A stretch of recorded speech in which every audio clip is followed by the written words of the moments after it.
இன்றே டவுன்லோட் செய்து உங்கள் ஃபேவரட் ஷோக்களை என்ஜாய் பண்ணுங்க.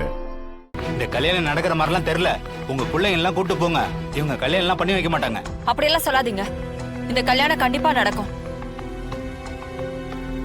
அந்த ஒரு பொண்ணு வரலனாலும் உங்க எல்லாருக்கும் என் அத்தை தலைமையில கல்யாணம் நடக்கும்.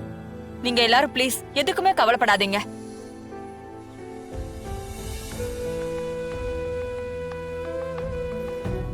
ஏமா எல்லாத்துக்கும் ஒரு நேரம் காலம் வேணாமா? நாங்கெல்லாம் இல்லாதப்பட்டவங்க தான், அதுக்காக எங்களை இப்படி அசிங்கப்படுத்துறது? இங்க பாருங்க, நல்ல நேரம் முடியறதுக்கு இன்னும் 10 நிமிஷம் இருக்கு. அதுக்குள்ள அத்தானும் தமிழும் வந்துருவாங்க. அது வரைக்கும் எல்லாரும் கொஞ்சம் அமைதியா இருங்க. தம்பி, இதுக்கு மேல எல்லாம் பொறுமையா இருக்க முடியாது. பண்ணது அஃபென்ஸ். கல்யாணத்தை நிறுத்திட்டோம். கேஸ் ஃபைல் பண்ணிருக்கு. ஸ்டேஷன் வரைக்கும் மேடம் வந்துட்டு போற மாதிரி தான் இருக்கும். சார், எது எங்க ஜனமா ஸ்டேஷனுக்கு வரணுமா? அவங்க எந்த தப்புமே செய்யல சார். யாரோ பண்ண தப்புக்கு எங்க அத்தைய ஸ்டேஷனுக்கு வர சொல்றீங்களா? நாங்க என்னமா பண்றது? அவங்க தலைமையில தானே கல்யாணம் நடக்குது. அப்ப அவங்க மேல தானே கேஸ் ஃபைல் பண்ண முடியும். இன்ஸ்பெக்டர், இப்ப என்ன பண்ணணும்? நீங்க ஸ்டேஷனுக்கு வந்து கையெழுத்து போட்டு போகணும் மேடம். சார், உங்களுக்கு ஸ்டேஷனுக்கு தான் வரணும்னா எங்க அத்தையெல்லாம் வர மாட்டாங்க. நான் வரேன், என்ன கூட்டிட்டு போங்க. அப்படிலாம் முடியாது சார். இவங்க மேலதான் கம்ப்ளைண்ட் ஃபைல் ஆயிருக்கு. இவங்கள தான் நான் கூட்டிட்டு போகணும். இன்ஸ்பெக்டர்,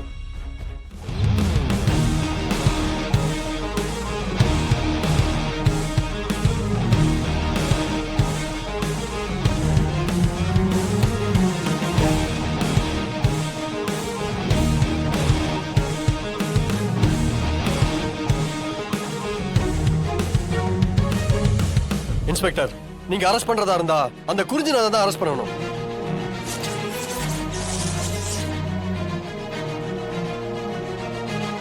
உங்களுக்கு டிபார்ட்மெண்ட்ல இருந்து கால் வரலையா? வரல சார்.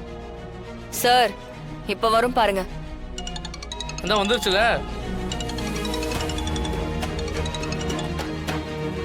யோ சார், எங்க இருக்க? சார், ஜனகாம்பாள் வீட்ல. உன்னை யாரையும் அங்க போக சொன்னது?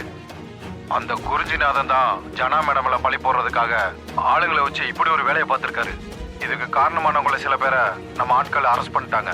அதனால ஜனா மேடம் கிட்ட நீ சாரி கேட்டுட்டு அங்க இருந்து கிளம்பு. Okay sir. Sorry madam. Inspector,